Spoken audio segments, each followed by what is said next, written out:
Welcome back, guys. In this video, I will explain you about how to write section 4 of the document, which speaks about outcomes, recommendations, and conclusions. In this section, we take particular information, certain information from the HOQ design that describes about outcomes of the design, and we try to explain about those outcomes. Okay, there are three important parts of the HOQ design that provides actual outcomes for the design that is constructed. All right. After clearly explaining about those outcomes, we should provide certain recommendations to the organization or the product that is offered for the organization that is offering the product, or we will be suggesting recommendations to the product itself. Okay. So maybe though it is to the designer, like product designer, we will be explaining things based on the exclusively related to the product. Then we try to conclude about the product.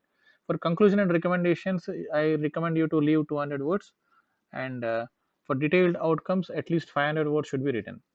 All right.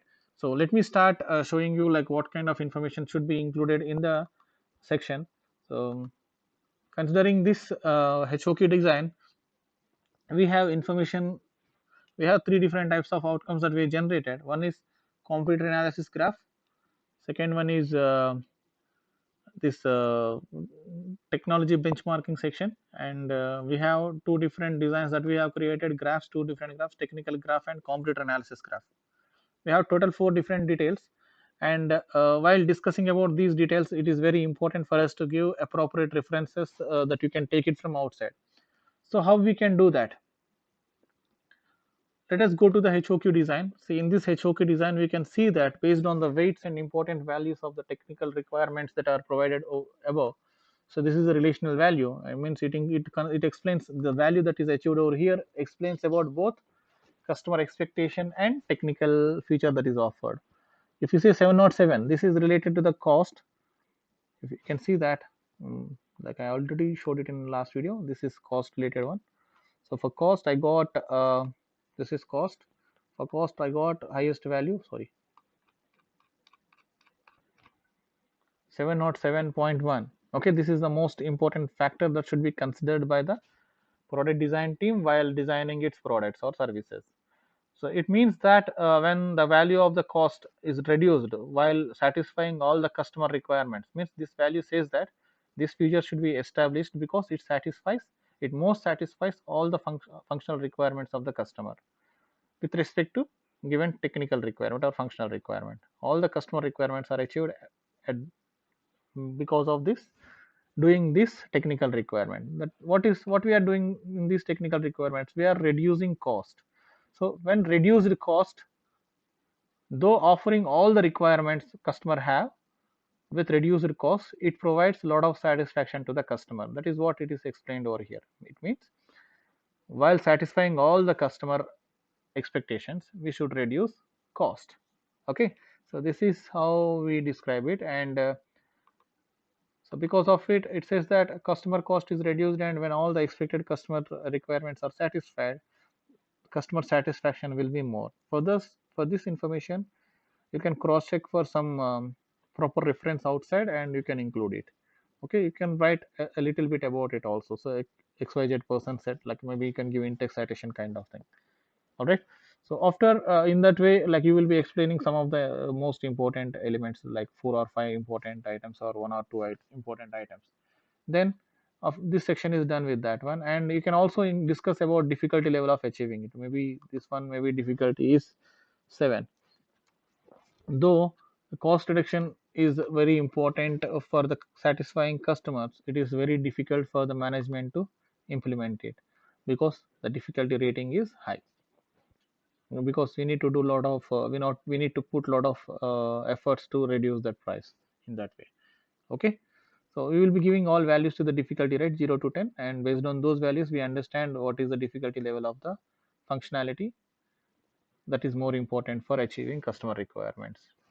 If you have any questions, you just ask me, guys. I can brief you about it again. All right.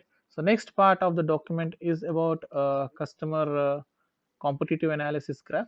We will be having graph like this. Maybe let us deal with our own graph. Maybe we will be having graph like this, and we have data labels, and on it, add data labels, and we can see that we can say that considering maybe this is technology, for both technology and competitor analysis, we have, though we have different graphs, the kind of analysis we do will be same. So when compared to most of the competitors in the market, we can see that our product is moderately functioning, and it is having better values for different functionalities, different technical requirements of, or different customer, while solving customer expectations. We have better values when compared to other competitors in the market. So it shows that we are doing as per the requirement, and we can make some conclusions, some recommendations based on these values in later sections. Okay guys, hope you guys understood. Okay, so this graph should be interpreted when compared to all other graphs, this one is having some better values, so we say that our product is good.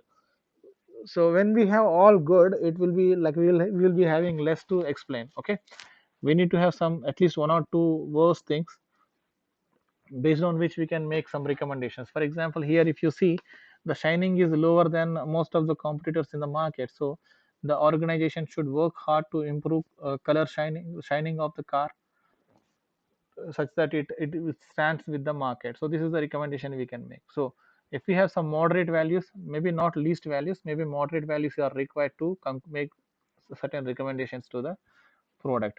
Okay, when if we have all the best values, we will have nothing to explain about the product. Okay, so that is how we explain. So based on the values, we can recommend it to the customers, right?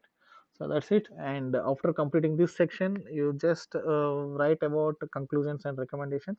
Recommendations will be made based on the outcomes that we have achieved, and the conclusions, we just conclude the document. It speaks about what is the purpose of the document, what how we conducted the analysis, and what we achieved. Okay, this is all about HOQ related report. Thank you guys. Fix it as quick as possible.